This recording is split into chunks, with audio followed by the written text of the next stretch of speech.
On va voir maintenant la formule de Taylor-Young. Alors un petit mot là quand même, parce qu'il y a Taylor, il y a Young. Tout à l'heure il y avait Taylor-Lagrange. Bon, Lagrange c'est le grand mathématicien français du XVIIIe siècle, un touche-à-tout, un génie, un des plus grands mathématiciens. On a Taylor. Alors Taylor, lui, c'est un mathématicien anglais, 17e, 18e siècle, analyse et puis algèbre. Et puis on a Young, lui aussi un mathématicien anglais du 19e siècle, aussi analyse et puis algèbre. Il est à un intervalle de R, f est une fonction de I vers R de classe Cn-1 où n appartient à une étoile, A appartient à I. On suppose que la dérivée énième de f existe en A, alors on a ça. Ce qui signifie que f de x moins ça est négligeable devant x moins a à la puissance n. La démonstration est facile si on suppose que f est de classe Cn, ou encore il suffirait que f énième existe et qu'elle soit continue en A. Alors, on applique Taylor-Lagrange dans ce cas-là. Donc là, je prends des hypothèses supérieures. Et donc, ça nous fait ça avec Cx. F énième est continue, donc continue en A. D'accord? Donc on a ça à partir en choisissant x moins a inférieur à nu. Et si je prends x qui vérifie ça, bah, comme valeur absolue de cx moins a est inférieure ou égale à x moins a à cause de ça, je vais avoir donc valeur absolue de cx moins a qui est inférieure à nu. Et donc j'aurai ça. Donc après je multiplie par x moins a à la puissance n sur factoriel n, ça me donne ça. Et ça, comme le n est supérieur ou égal à 1, ça me donne ça. Mais ce truc-là, c'est f moins ça. D'accord? Et donc maintenant, f énième donc de ça. Si je lui enlève f énième de a à la puissance f énième de a x moins a puissance n sur factoriel n, c'est-à-dire qu'il faut enlever aussi de ce côté-là. Donc la somme va aller jusqu'à n. Et donc j'obtiens quoi? Bien, comme ça en valeur absolue c'est inférieur à ça, j'obtiens donc que ça en valeur absolue est inférieur à ça. Voilà, ça marche. Pour x moins a en valeur absolue inférieure à nu. Et donc ça veut bien dire ça que f de x moins la somme là est négligeable devant x moins a puissance n. Alors maintenant, avec cette seule hypothèse de l'existence de f énième de a. Alors si n est égal à 1, en fait, ma formule elle s'écrit comme ça. Ce qui équivaut à dire ça. Et donc, ce qui équivaut à dire en divisant par x moins a que ça tend vers 0. Ce qui est vrai, parce que c'est la définition de la dérivabilité en a. Parce que si n est égal à 1, ça veut dire quoi? Ça veut dire juste que la fonction est continue, f est continue, elle classe C0, et puis f' de a existe. Donc c'est bon. Alors maintenant, supposons que 1 soit vrai à l'ordre n pour toutes les fonctions qui vérifient ça. On suppose que f est une fonction qui vérifie ça, et on pose r de x est égal à ça, qui est dérivable, sa dérivée est égale à ça. Donc sa dérivée, en fait, est égale à ça. F' est de classe Cn-1, la dérivée énième de f' existe en A, et donc je peux appliquer l'hypothèse de récurrence. D'accord? Donc R' de x en fait est négligeable devant x moins a à la puissance n. Donc si epsilon est positif, il existe nu, tel que à chaque fois qu'on a ça, on a ça. Je pose g la fonction égale à ça quand x est supérieur ou égal à a, ça quand x est inférieur à a, c'est une fonction qui est continue, en x égale à, ça vaut 0. Et la dérivée, bah, si je calcule la dérivée à gauche, la dérivée à droite, je trouve ça. Et donc, c'est pareil, en A, ça marche, c'est égal. Donc, j'ai pris une x, c'est égal à ça. RG sont continues, dérivables, sur ça. Et valeur absolue de R' de x, c'est donc inférieur ou égal à G' de x. D'accord? Puisque ça, c'est G' de x. D'après le théorème des accroissements finis généralisés, on a alors valeur absolue de R de x moins R de A, qui est inférieure ou égale à valeur absolue de G de x moins G de A. D'accord? mais R de A ça fait 0, G de A ça fait 0. Et donc ça me fait que valeur absolue de R de X est inférieure ou égale à epsilon sur N plus 1, mon G de X c'est ça, X moins A en valeur absolue à la puissance N plus 1, ce qui est inférieur ou égal à ça. Donc quel que soit epsilon positif, il est nu, tel qu'à chaque fois qu'on a ça, on a ça. D'accord. Donc ça veut dire quoi? Ça veut dire que R de X est négligeable devant X moins A à la puissance N plus 1. Et R de X, c'était le truc que j'ai pris au départ, c'était ça. Donc ça, c'est négligeable devant X moins A à la puissance N plus 1. Bon, si je fais passer de l'autre côté, j'obtiens exactement ce qui est écrit là.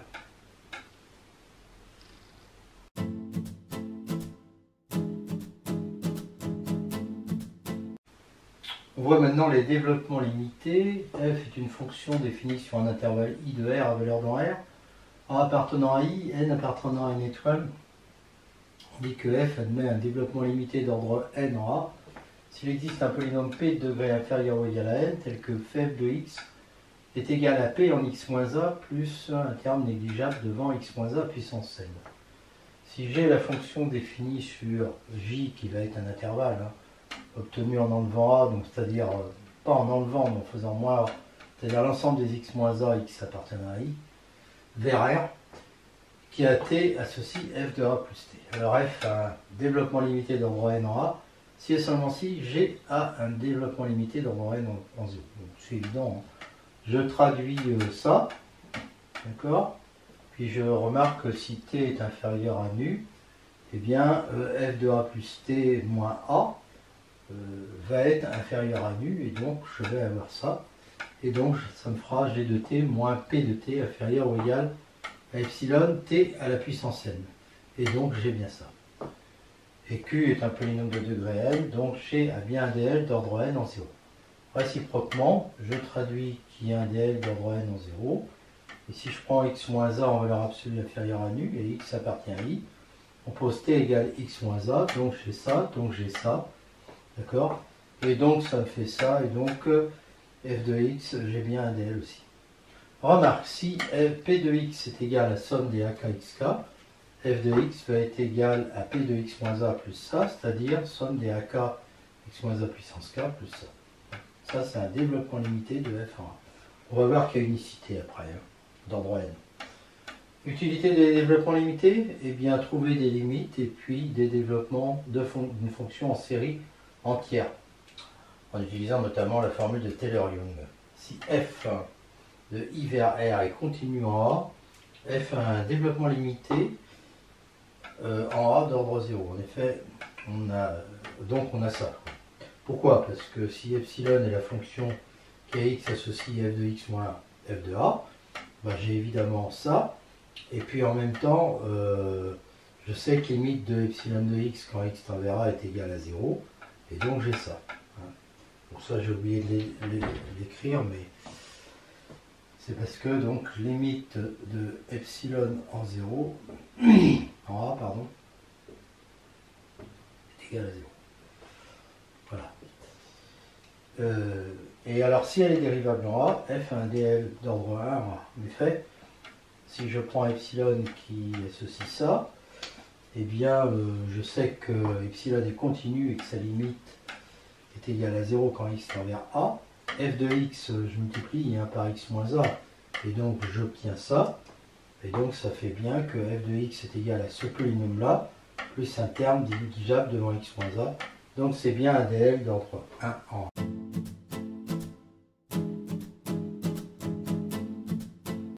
Exemple avec sinus x qui est égal à x plus négligeable devant x. Donc un dl d'ordre 1 de sinus x c'est x en 0 bien sûr. Et cosinus x égale 1 moins x2 sur 2 plus négligeable devant x2. Ça veut dire qu'un dl c'est 1 moins x2 sur 2. En 0 aussi.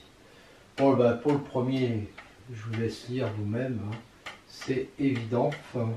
Et pour le deuxième, on remarque que la limite de sinus x sur 2 sur x sur 2 est égale à 1. Donc on a cette équivalence, et donc au carré on a cette équivalence, ce qui veut dire qu'on a ça, avec limite de epsilon en 0 qui est égale à 0. Donc le cosinus, lui, qui est égal à ça, va donc être égal, enfin qui est égal à ça va être égal à ça. D'accord? Alors évidemment, x2, le sur 2, c'est pas un problème, hein, puisqu'on a ça. Donc, on a bien ça, et d'où le résultat. L'unicité du développement limité, quand f admet un dl d'ordre n en A, ce dl est unique. Alors, on va supposer qu'il y en a deux. P et Q, c'est des polynômes de degré inférieur ou égal à n. Supposons que P est différent de Q, alors P moins Q est différent de 0 et que degré est inférieur ou égal à n. Et il peut s'écrire comme ça, il y a forcément un coefficient qui est non nul, puisque P moins Q est différent de 0. Donc on prend le plus petit coefficient qui est non nul. En fait, c'est lui qui va compter pour notre résolution. Là, f de x moins p de x moins a est égal à ça, et f de x aussi. F de x moins q de x moins a, je veux dire. Donc, on peut additionner les négligeables, on peut aussi les soustraire, et là, on va les soustraire, et donc ça me fait ça. Alors, si je regarde p moins q en x moins a, ça fait quoi? Ça fait ça. D'accord? Donc, et c'est négligeable devant x moins a puissance n, donc c'est un epsilon x moins a à la puissance n avec epsilon qui tend vers 0. Ça, je divise par x moins a à la puissance p, pour x différent de a, et j'obtiens ça. J'obtiens ça, et là je sépare en deux. Il y a cela, puis il y a les autres. D'accord? Enfin, les autres, ils y sont ou ils y sont pas, peu importe. Les autres, s'ils y sont, ils tendent vers 0. Tout ça, ça tend vers 0. Ça tend aussi vers 0. Et donc, je vois que AP est égal à 0, donc P est différent. Donc, ça veut dire que j'ai mal supposé, et donc P est égal à Q. Les développements limités d'ordre n permettent d'avoir les développements limités d'ordre inférieur ou égal à n. En effet, si P est inférieur ou égal, si j'ai ça, voilà, si ça c'est un DL de f d'ordre n, alors si je prends q inférieur ou égal à p, ça va être un dl de f en a d'ordre q. Démonstration, f de x est égal à ça, et ça je le sépare en deux, d'accord? Et en fait, je vois que si k est supérieur ou égal à k plus 1, eh bien, AK x moins a puissance k va être négligeable devant x moins a puissance q, parce que k est supérieur à q. Voilà. Et que x moins a tend vers 0. Donc là, ça c'est négligeable devant ça. Et puis évidemment, ce que j'ai appelé u de x, là, c'est négligeable devant x moins a puissance n. Donc c'est négligeable devant x moins a puissance q. Et donc, f de x est égal à somme de 0 à q de ak x moins a à la puissance k. Et tout le reste est négligeable devant x moins a à la puissance q. Voilà. Donc, on a un dl de f d'ordre q. Un autre exemple avec 1 sur 1 moins x qui est égal à la somme des xk de 0 à n plus négligeable devant xk. Ce qui nous fournit ici un développement limité d'ordre n de 1 sur 1 moins x en 0. Bon, la démonstration elle est évidente, il suffit d'écrire ce terme sous la forme d'un xn fois epsilon x qui est égal à ça et qui tend vers 0. D'où le résultat. Et en fait, bon, en remplaçant x par moins x dans la formule, on a ça bien sûr, mais on peut le redémontrer directement. Hein. On change juste le epsilon, c'est moins 1 puissance n plus 1 x sur 1 moins x, qui tend vers 0 quand x tend vers 0. On a deux développements limités, un pour f, un pour g, d'ordre n en a. Alors, lambda p de x moins a plus q de x moins a, LDN en a d'ordre n de lambda f plus g. Bon, bah, c'est facile, on fait ça. Et ça, on sait que c'est négligeable devant x moins a puissance n. Plus un négligeable devant x moins a puissance n, c'est négligeable devant x moins a puissance n. Et comme le degré de lambda f, de lambda p plus q est inférieur ou égal à n, c'est bien le développement limité de lambda f plus g, et on sait qu'il est unique. Avec ces notations, le développement limité de fg d'ordre n en a s'obtient en ne gardant que les monomes de degré inférieur ou égal à n quand on développe p fois q. C'est-à-dire que fg de x égale r de x moins a plus taux de x moins a puissance n, où n, r est le reste de la division euclidienne de p fois q. par x puissance n. Donc on développe p fois q, on garde que les termes d'ordre inférieur ou liés à la n. Démonstration, fg de x est égal à ça. C'est-à-dire je multiplie ça en fait par ça. Donc ça fois ça, plus ça fois ça, plus ça fois ça, plus ça fois ça. D'accord? Mais je remarque que je peux prendre un voisinage de 0. Donc je prends celui-là. Et P et Q sont bornés sur le compact V, donc bornés sur I inter V. D'accord? Donc Q de x moins A, oui, P de x moins A et Q de x moins A sont bornés. Et donc multiplié par x moins, par un négligeable devant x moins A puissance n, on sait que ça donne quelque chose de négligeable devant x moins A puissance n, idem pour P. Par ailleurs, là, quand je multiplie un terme, quand j'ai un terme qui est négligeable devant x moins A puissance 2n, il est négligeable devant x moins A puissance n. Donc ça nous fait que fg de x est égal à r de x moins A plus négligeable devant x moins A puissance n, où r égale p fois q.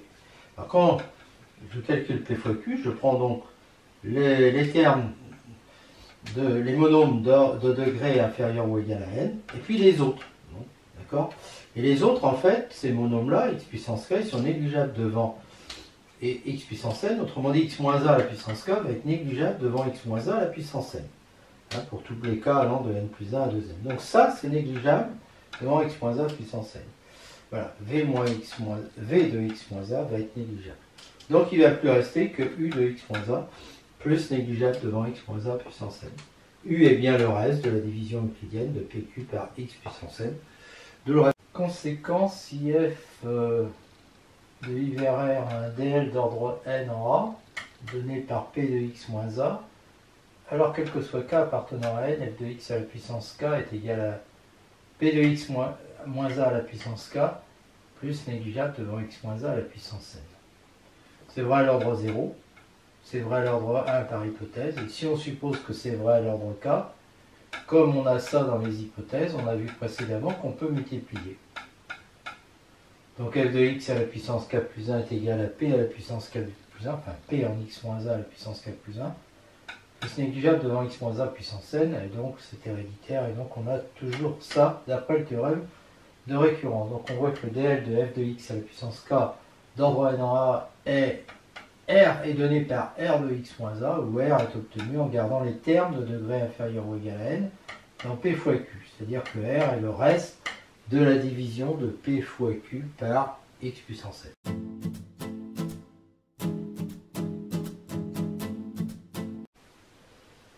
F, G, deux fonctions de D vers R, et puis le développement limité d'ordre n en A de F et celui de G.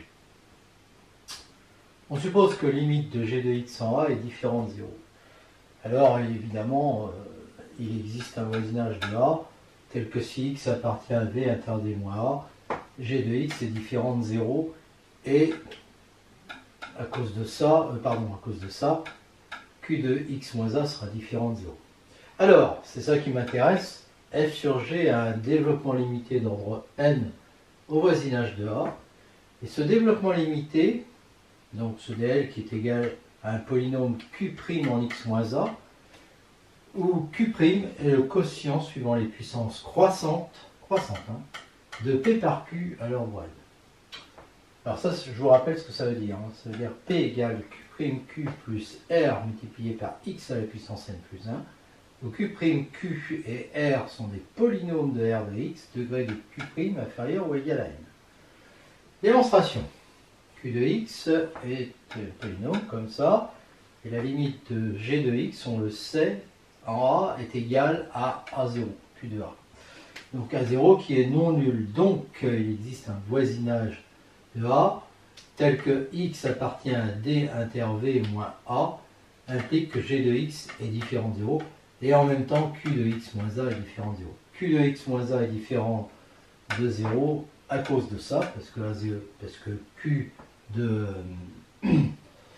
q en a est différent de 0, d'accord. Et puis celui-là, c'est parce que la limite de g de x quand x tend vers a est différente de 0. F de x est égal à p de x moins a plus négligeable devant x moins a puissance n. Donc ça nous fait quoi? Ça nous fait Q', je reprends ce qui est écrit ici. Ça fait Q' en x moins a, Q en x moins a, plus R en x moins a, multiplié par x moins a à la puissance n plus 1, d'accord, plus négligeable devant x moins a à la puissance n. Alors, R est un polynôme, donc il est continu, donc Rx moins A est borné sur W, sur un voisinage W appartenant à V de A. Parce qu'on choisit un voisinage fermé, bien sûr. On choisit évidemment W inclus dans V, et donc x moins A à la puissance n plus 1, c'est négligeable devant x moins A à la puissance n, puisque n plus 1 est supérieur à n.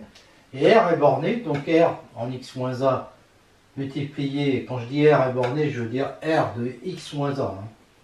Donc R x moins A multiplié par x moins A à la puissance n plus 1 est négligeable devant x moins A puissance n. Donc G de x finalement est égal à non, 2 plus G de x est égal à Q de x moins A plus négligeable devant x moins A puissance n, soit U de x égale G de x moins Q de x moins A.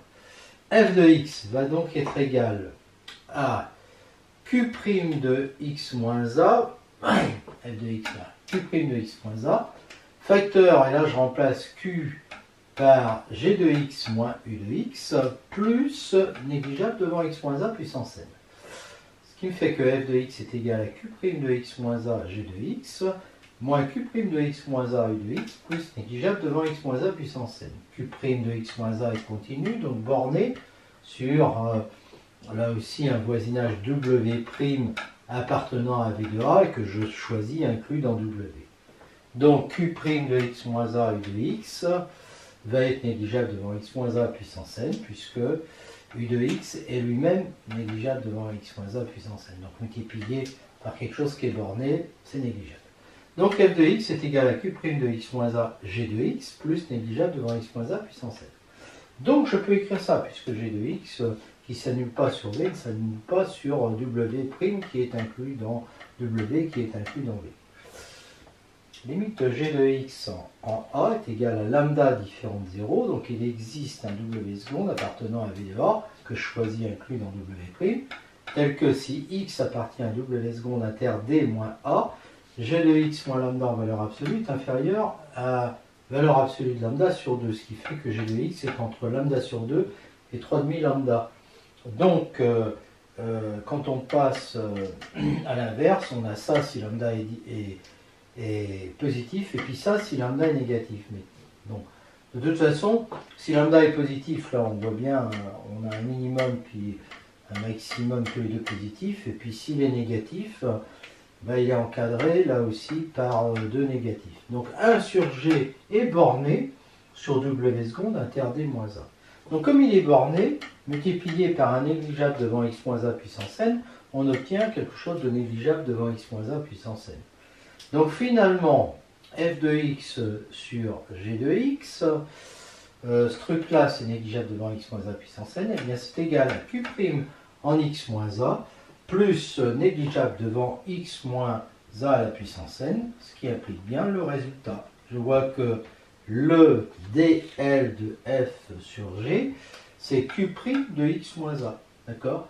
Et Q', c'est le quotient suivant les puissances croissantes de P par Q. Alors,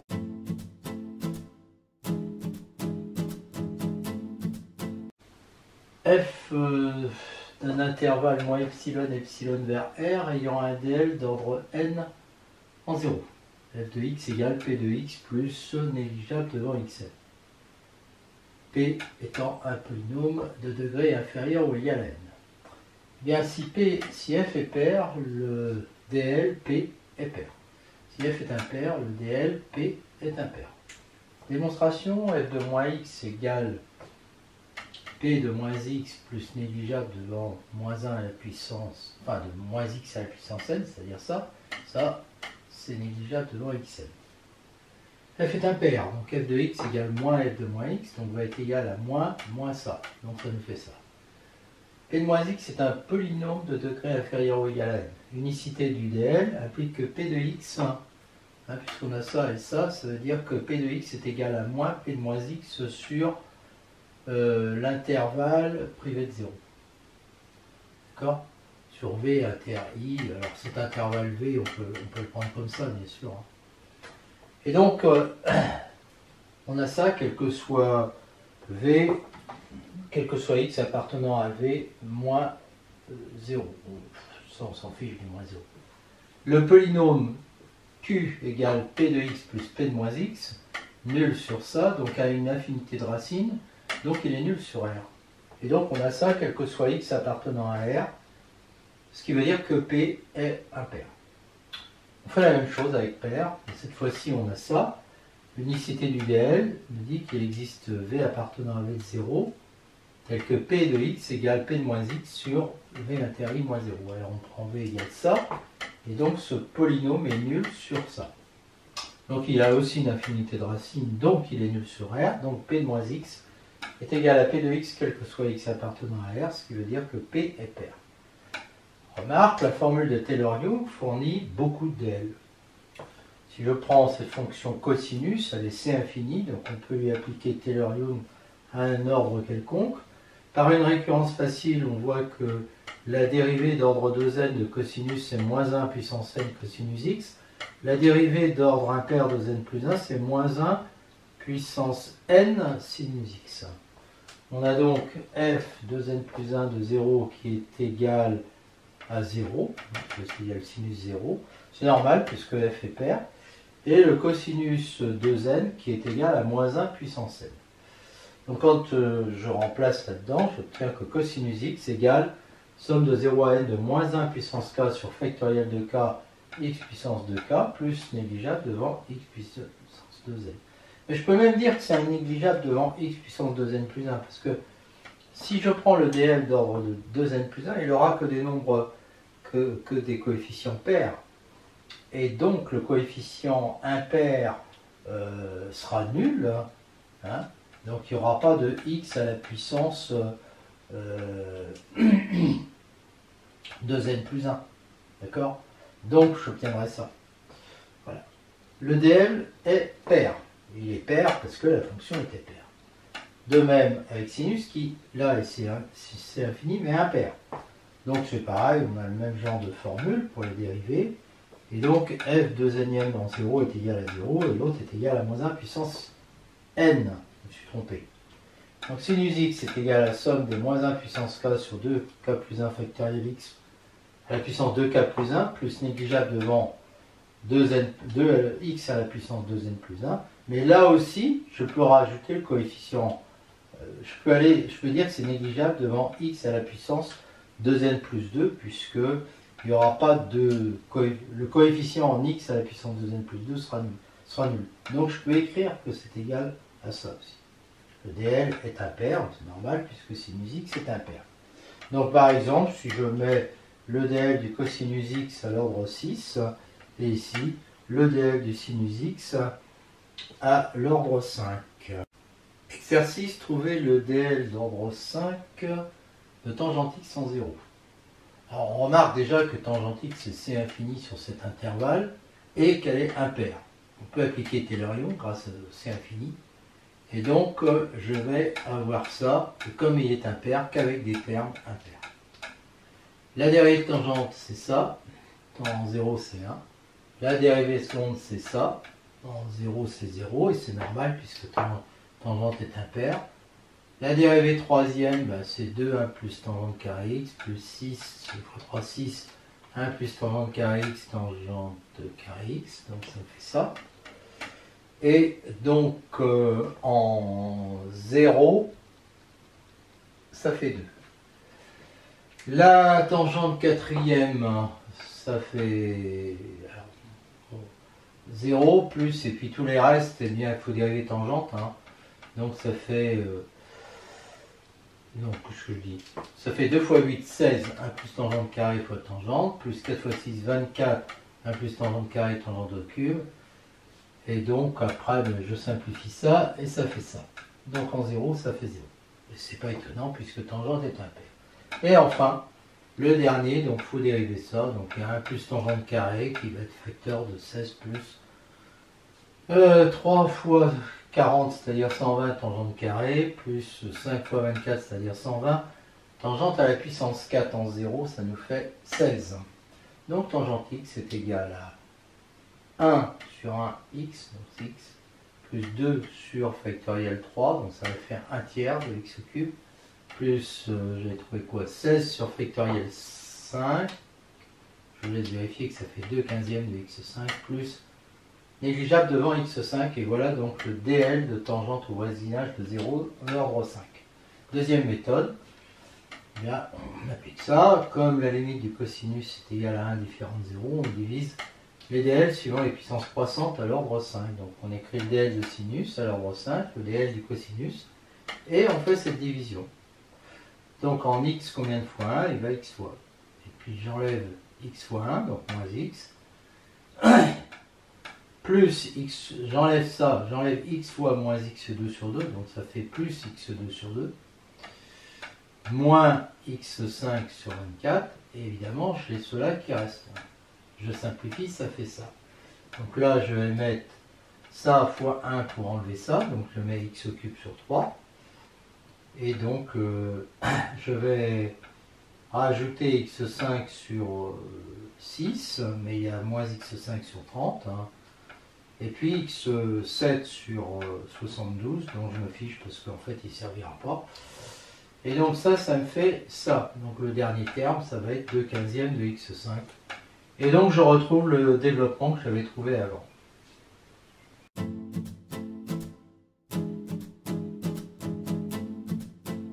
Alors les principaux développements limités d'ordre n au voisinage de 0, l'exponentielle. Alors pour l'exponentielle, la justification... Alors, pour toutes ces fonctions sont de classe C infinie. Donc on peut appliquer le développement de Taylor-Young en 0.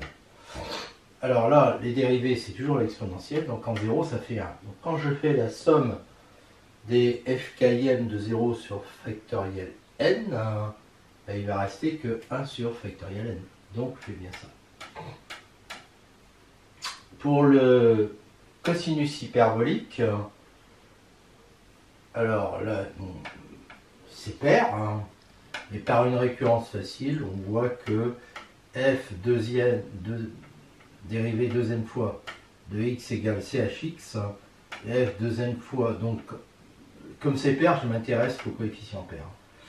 Donc en 0, ça fait 1. Donc, il va y avoir en fait quoi? Il va y avoir des sommes de 1 sur factoriel 2k, multiplié par x puissance 2k. Voilà. Alors, ça, je l'ai déjà fait avec le cosinus et le sinus. Le terme suivant, il est en x puissance 2k plus 2. Donc, on peut dire aussi que c'est négligeable devant x puissance 2n plus 1. Donc, je fais ça. Le SH, ben, je fais pareil, hein. C'est vraiment presque pareil, hein.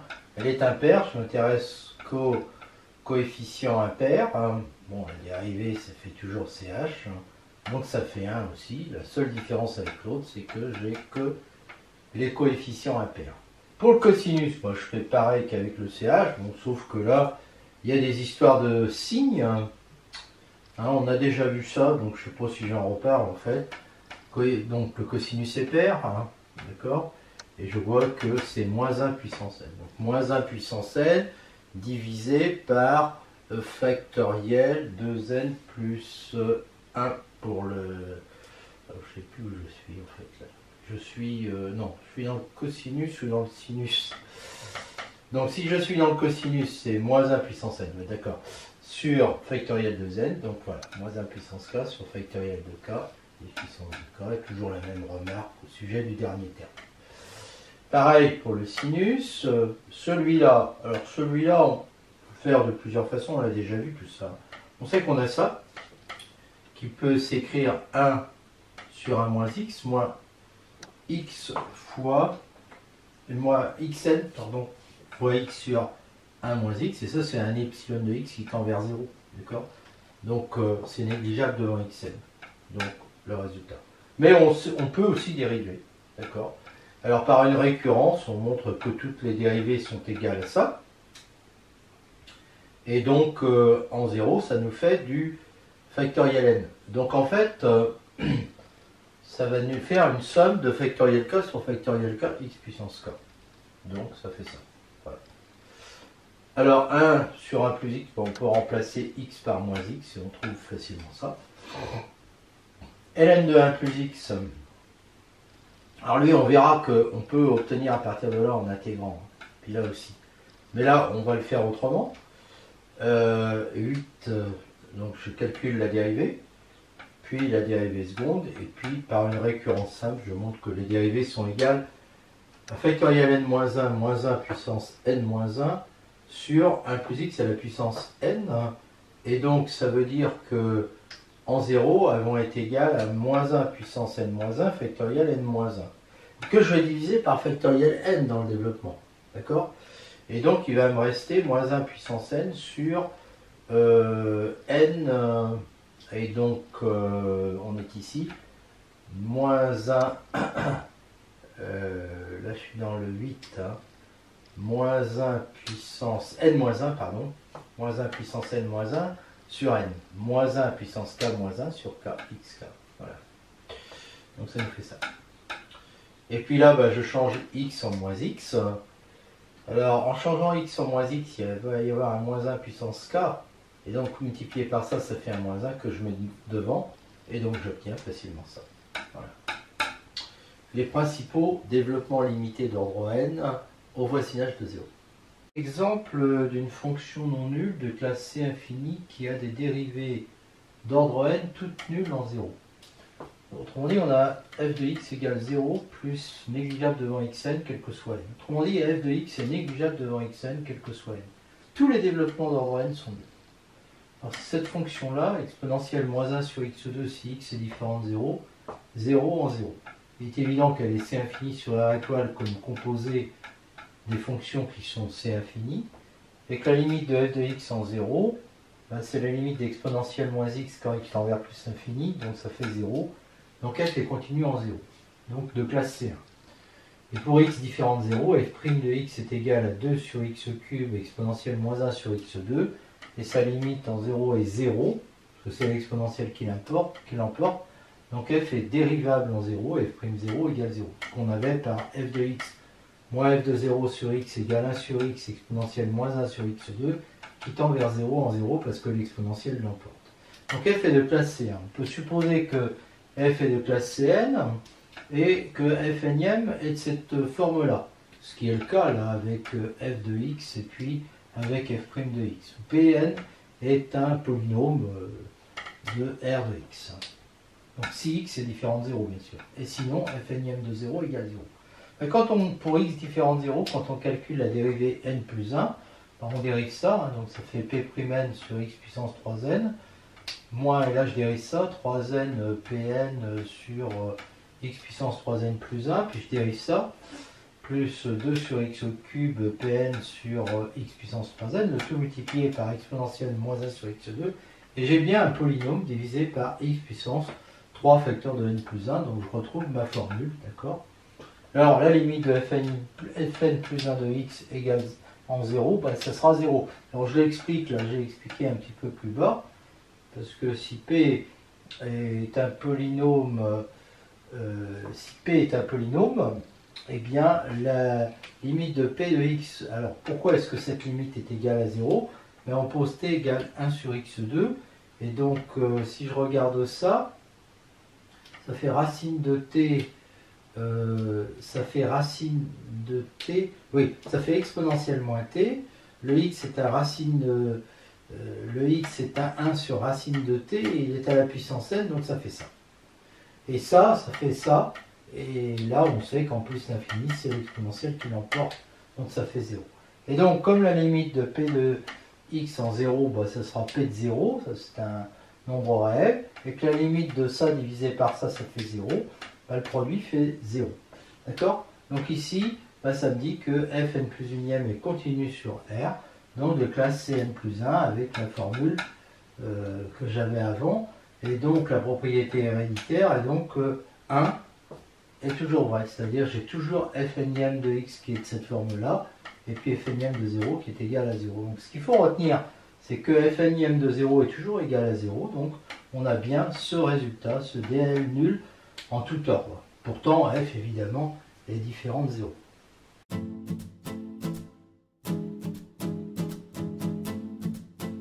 Alpha appartient à R étoile, n appartient à n étoile, alors 1 plus x à la puissance alpha a ce développement limité d'ordre n au voisinage de 0. Donc la formule nous donne ça.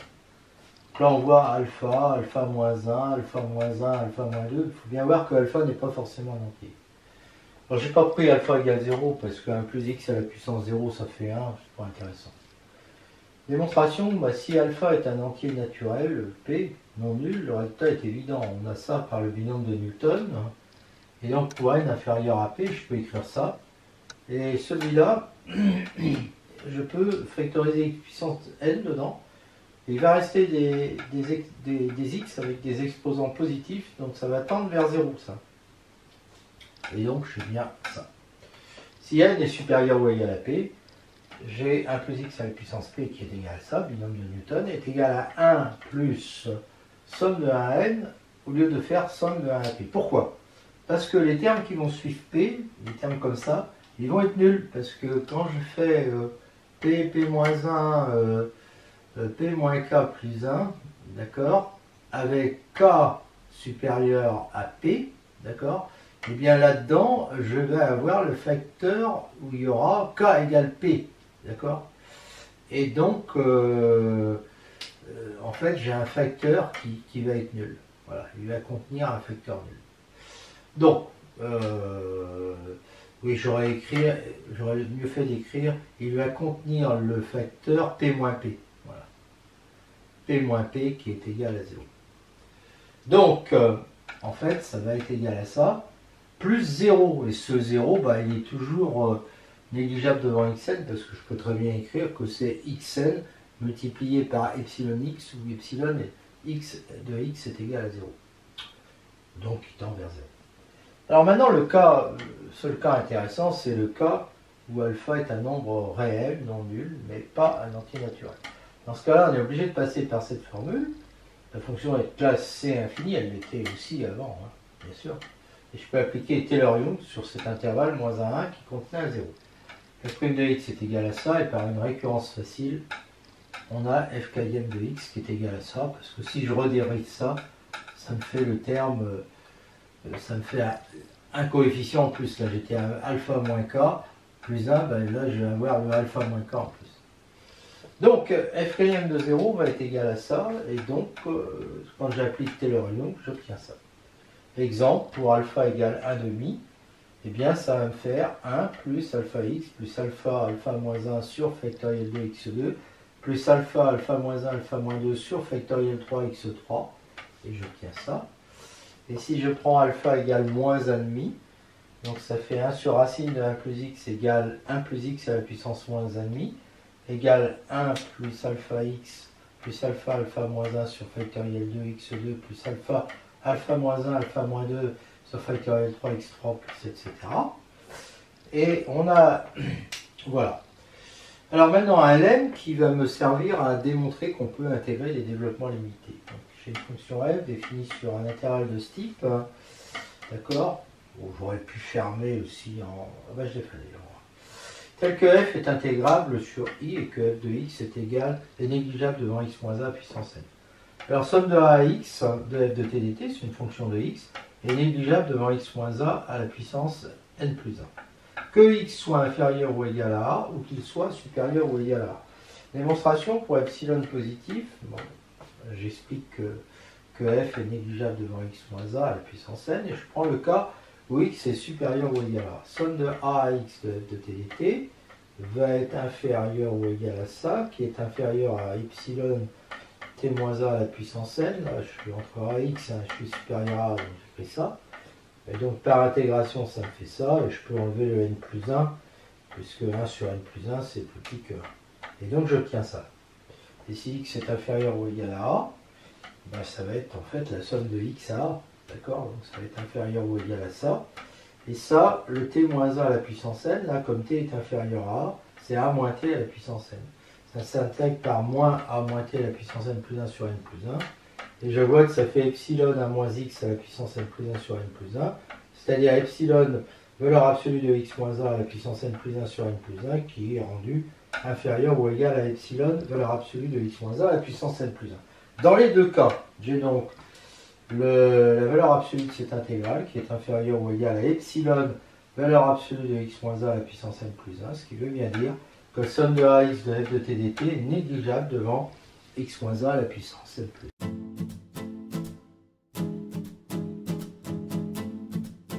Si i est un de ces intervalles et f une fonction intégrable, et si f a un dl d'ordre n au voisinage de A, donc il va être comme ça, avec p de x égale comme ça, alors cette fonction-là, définie sur i, admet un dl d'ordre n plus 1 en A.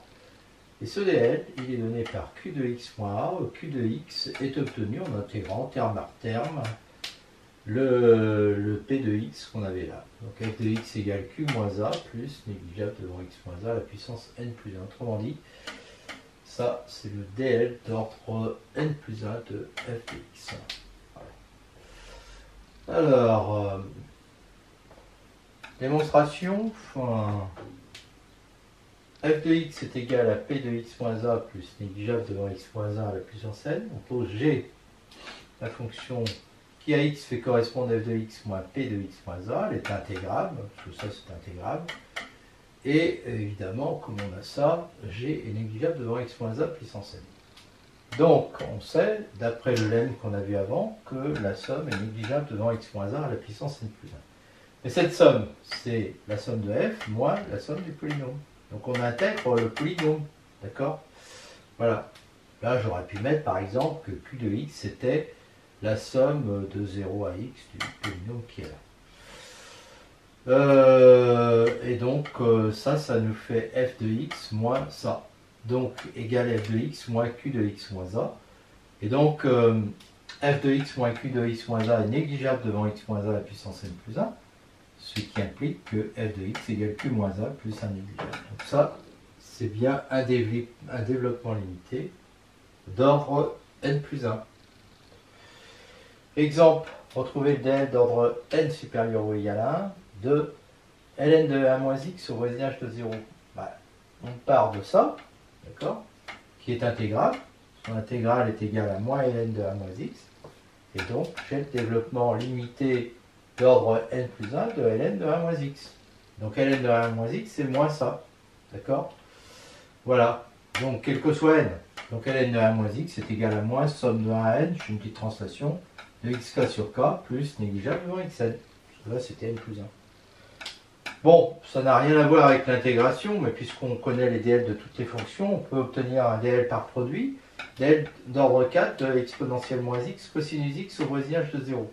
Je prends exponentielle x, en remplaçant x par moins x, j'ai le dl d'ordre 4 de exponentielle moins x, je connais celui de cosinus x. Pour avoir le dl d'exponentielle moins x cosinus x, je multiplie les deux dl que j'ai là, et je garde que les termes d'ordre inférieur ou égal à 4. Donc ça va vers 1 moins x2 sur 2 plus x4 sur 24 moins x plus x3 sur 2. D'accord? Mais je ne prends pas le x puissance 5. Puis là, je prends le x2 sur 2, le x4 sur 4, mais je ne prends pas le x6. Puis là, je prends le x4 sur 24. Et j'obtiens 1 moins x plus x au cube sur 3 moins x4 sur 6 plus négligeable devant x puissance 4. Le dl, c'est ce polynôme-là.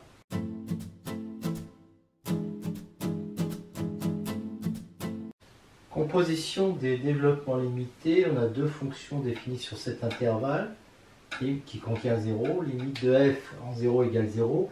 Et f et g ont des développements limités d'ordre n en 0. C'est deux développements limités. Alors, g rond f de x est égal à q rond p de x plus négligeable devant x puissance n. Donc le dl d'ordre n de g rond f en 0 est obtenu en gardant les termes de degré inférieur ou égal à n dans q rond p de x. Le dl est donc le reste de q rond p dans la division euclidienne par x puissance n. Excusez-moi. Alors, première étape de la démonstration, on va démontrer ça dans deux cas différents. Le cas où p est égal à 0 et le cas où p est différent de 0. Alors on prend epsilon positif, il existe nu1 qu'on choisit comme ça, tel que ça implique ça. Ça c'est à cause du développement limité de G. Maintenant, on utilise le fait que f est égal à p qui vaut 0 plus négligeable devant x puissance n, c'est-à-dire que f est négligeable devant x puissance n. Donc il existe nu2 qu'on choisit plus petit que 1, tel que ça implique ça. Qui va donc être inférieur ou égal à nu1, puisque valeur absolue de x étant plus petit que nu2, comme il est plus petit que 1, c'est ça. Alors, ça nous fait donc du coup que g rond f de x moins q rond f de x va être inférieur ou égal à epsilon f de x à la puissance n. D'accord? Mais f de x en valeur absolue est inférieur ou égal à nu1. Donc, f de x, donc valeur absolue de f de x est inférieure à 1. Donc, valeur absolue de f de x à la puissance n est inférieure ou égale à valeur absolue de f de x qui est inférieure ou égale à nu1. Et donc, ça va être inférieur ou égal à f de x à la puissance n en valeur absolue. Ça va être inférieur ou égal à epsilon nu1 valeur absolue de x puissance n. Parce que f de x à la puissance n est inférieur ou égal à nu1.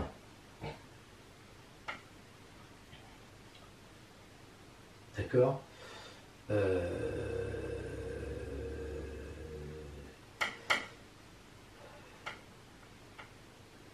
Oui, le f de x ici, ouais.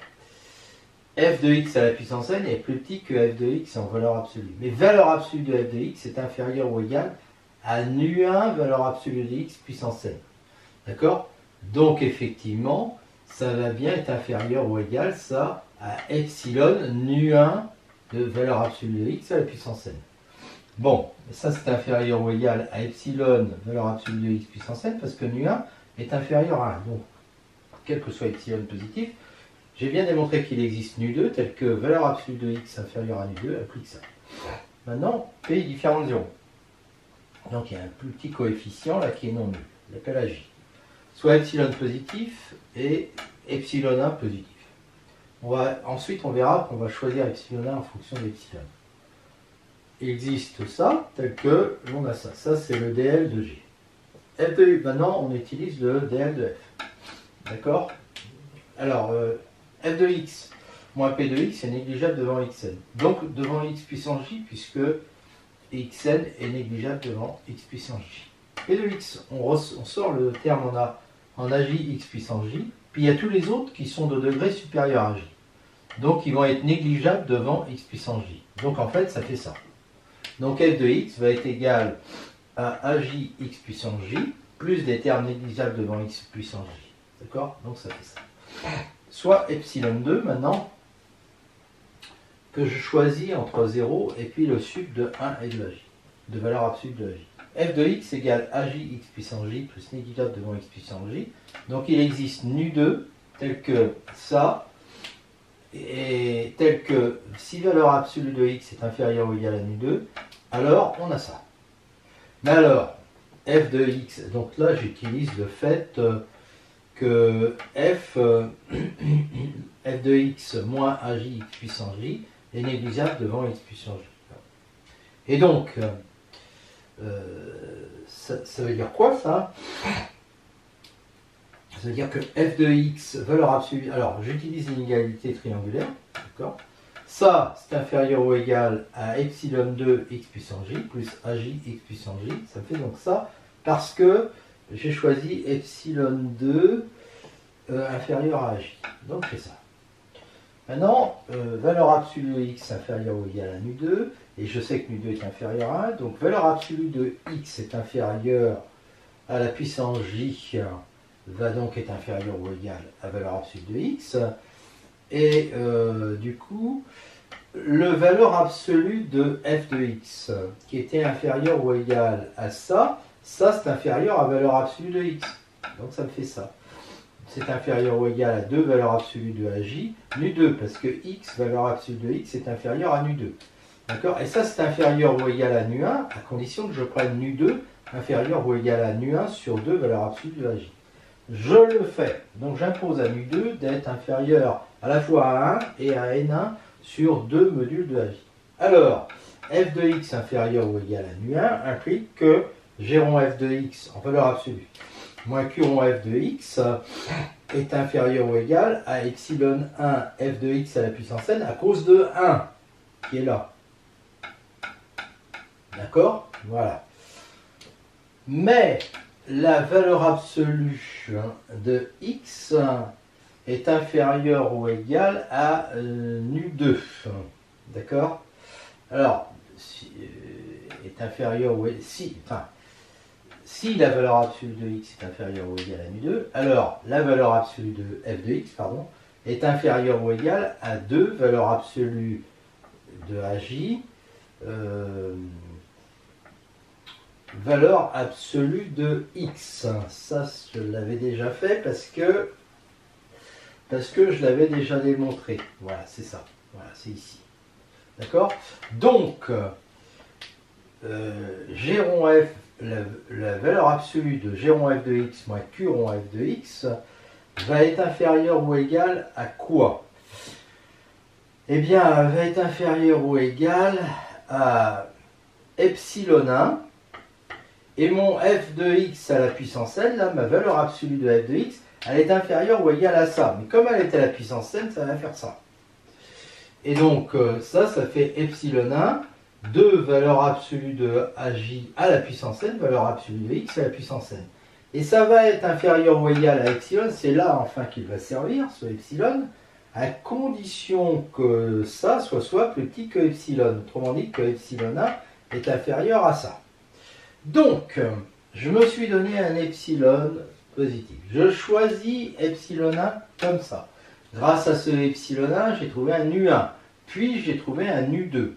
Et ce qu'on vient de démontrer là, c'est que à partir de ce nu2, valeur absolue de x inférieure ou égale à nu2 implique ça. Donc, je retrouve ce que j'avais ici. Fin de la démonstration, on a donc démontré dans les deux cas que l'on avait ça. On sait que f de x est égal à p de x plus négligeable devant x puissance n.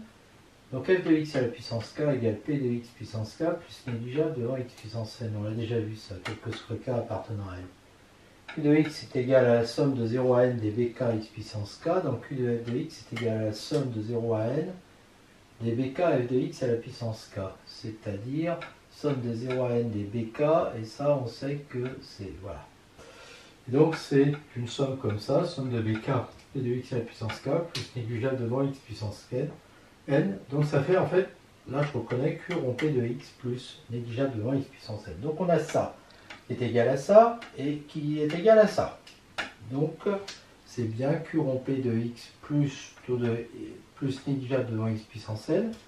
Et ça, si on conserve que les termes de degré inférieur ou égal à n, c'est le reste de la division de ça, de la division euclidienne de ça par x puissance n, et on trouve ça. Voilà. Et donc on a le résultat.